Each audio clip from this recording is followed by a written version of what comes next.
Light से रोशनी तो नहीं पड़ रही, इसके अंदर रोशनी पड़ रही है ना वो। नहीं नहीं नहीं, वो तो बाहर लाइट्स की है, उसका कोई चक्कर नहीं। ये लड़की ऐसे की गाड़ी नहीं भागेगी, ये छोटी सी बाछड़ी भागी भी आएगा। ये फेसबुक पे देखना।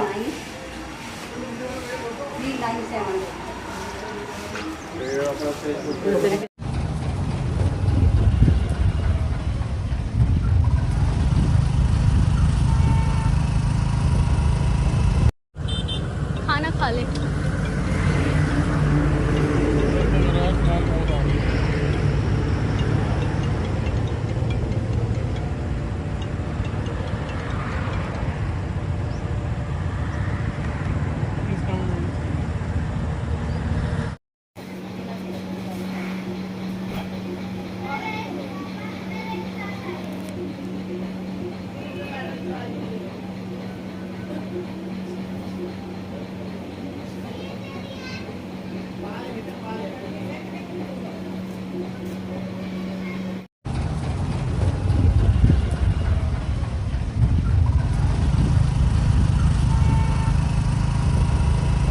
वाव फाउंडेशन द्वारा जो सड़कों से पशुओं को गौशाला में पहुंचाने का काम किया जा रहा है, इसके बारे में क्या जानकारी देंगे?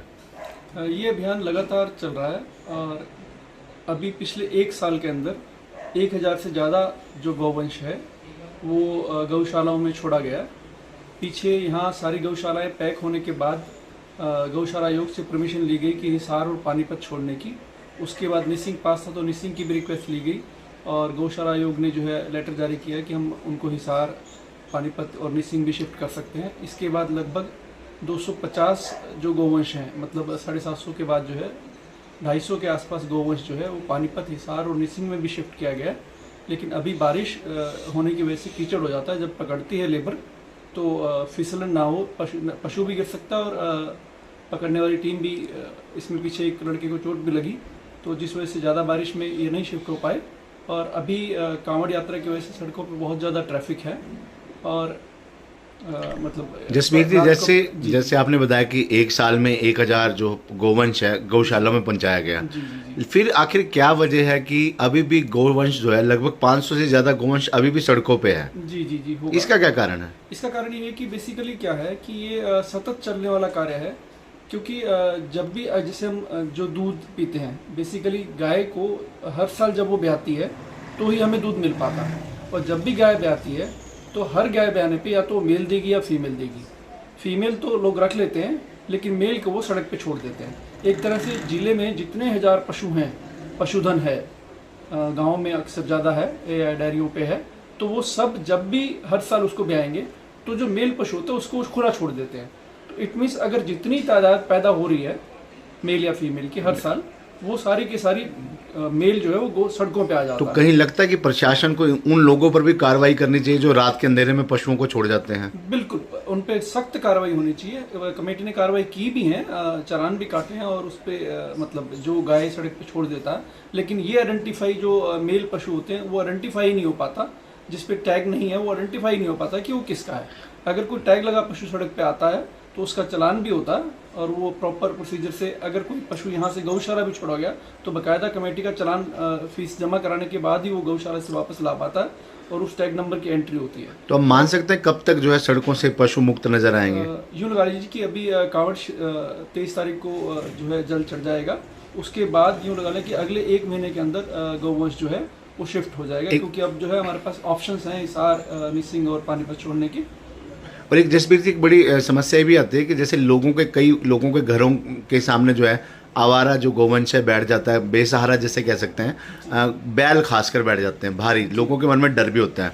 जो लोग ऐसी शिकायत कहाँ दर्ज करवा सकते हैं कि मेरे घर के आगे, मेरी दुकान के आगे बैठे से ले जाएं कृपया? जी, वो हमारे हेल्पलाइन नंबर पे भी डाल सकते हैं, वहाँ फाउंडेशन के हेल्प नंबर पे और कमेटी के नंबर पे भी लैंडलाइन। अगर नंबर याद हो तो बता सकते हैं ना, कि आम पब्लिक भी सुन रही है, देख रही है। 9813456981 ये हमारी हेल्पलाइन है। इस पे कॉल करके सूचित कर सकते हैं और हम उन्हें ले जाएंगे। धन्यवाद। जी। लाइट से रोशनी तो नहीं पड़ रही, इसके अंदर रोशनी पड़ रही है ना वो नहीं नहीं नहीं, वो तो बाहर लाइट्स की है, उसका कोई चक्कर नहीं। ये लड़की ऐसे की जानी नहीं भागेगी बॉडी उनके बाद ये छोटी सी बाछड़ी भागी ये फेसबुक पे देखना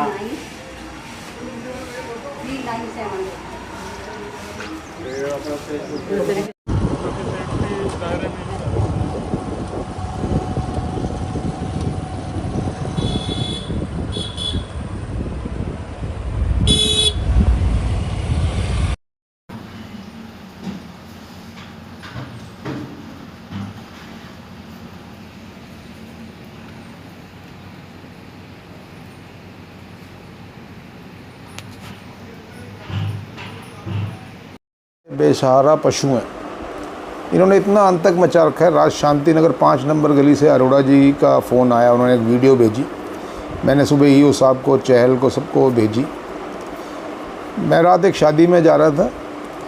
LNJP हॉस्पिटल के बाहर कम से कम 50 पशु सड़क के बीच में बैठे थे। कल्याण नगर, आज़ाद नगर, शांति नगर, अगर आप देखो हर गली, एक भी गली ऐसी नहीं है जिसके अंदर सैकड़ों की तादाद में पशु नहीं घूम रहे। और सिर्फ यही एरिया नहीं, पूरे शहर के अंदर ये एक बड़े हादसे को हम न्योता दे रहे हैं। सरकार को चाहिए कि इसके ऊपर बहुत जल्दी कार्रवाई करें, गौशालाओं से और जगह बात करके या कोई जगह लेके उसके अंदर उनको एक जगह पे इकट्ठा करके छोड़ा जाए, नहीं तो किसी दिन ये बहुत बड़ा हादसा होगा। उसके बाद प्रशासन फिर भी जागता नहीं। इतना होने के बाद, इतना कहने के बाद अशोक उड़ा विधायक ने, शहर के हर गणमान्य व्यक्ति ने, हर पार्षद ने इस बात के लिए हाउस की मीटिंग में भी ये बात उठाई, पर इनका कोई ध्यान नहीं। इतनी निकम्मी सरकार है, इतनी निकम्मी सरकार है, झूठ बोलने के अलावा काम ही को नहीं करते, सिर्फ झूठ। सड़कें टूटी पड़ी हैं, सड़कों पे खड्डे हैं चारों तरफ। हमारे कल्याण नगर के अंदर 100 फुटा रोड है, 1.5 साल के अंदर वो 3 बार इन्होंने बनाई, 3 बार उसकी पेमेंट हुई। आप वहाँ जाके देखेंगे पूरी सड़क बिल्कुल टूटी पड़ी है। मैंने उसकी फ़ोटो खिंचवाई है, मैं कल उसकी शिकायत भी करूँगा DC साहब से। क्या करना चाहिए, क्या समस्या है? सांडों की तो बहुत ही बड़ी समस्या है भाई। बड़े बुड्ढे भी हैं, बाहर बैठे रहते हैं कुर्सियों पे, तो अचानक पीछे से आके, पहले भी एक बहन है हमारे आगे, ये पंडित जी है ना, आप मास्टर नहीं है आपके घर के सामने, तो बैठी थी, उनके भी इतनी ज़ोर से मारा और वो चेयर से नीचे गिर गए। सांडों का कोई भरोसा नहीं है, कब आ जाए, और बच्चे भी सेफ नहीं है। और देखो रात की बात है, ये गाड़ी हमारी सामने खड़ी है, इस पर सांड चढ़ गया, तो ये इसकी रोकथाम करी जाए। और मैं तो इतना ही कहना चाहूँगी। अपील करेंगे प्रशासन से, क्या अपील करेंगे? ये अपील करेंगे कि सांडों को रोका जाए।